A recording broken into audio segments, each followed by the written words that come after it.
যেখানে পোলাওটা হবে বেশ ঝরঝরে।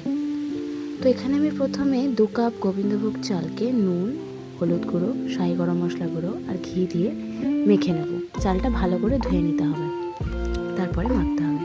তারপরে আমি যত কাপ চাল নিয়েছি তার চেয়ে ডাবল মানে 4 কাপ জল একটু উষ্ণ গরম করে নেব।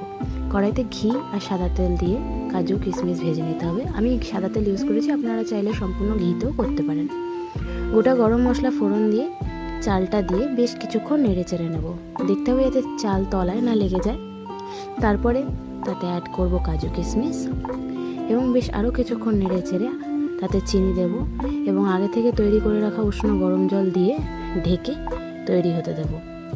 বেশ কিছুক্ষণ পর ঢাকনা খুলে একটু দেখে নেব, সম্পূর্ণ জলটা টেনে আসলে নামিয়ে নেব, নিয়ে সার্ভ করব। এই পোলাওটা খেতে যেমন সুস্বাদু হয় তেমনই হয় ঝরঝরে।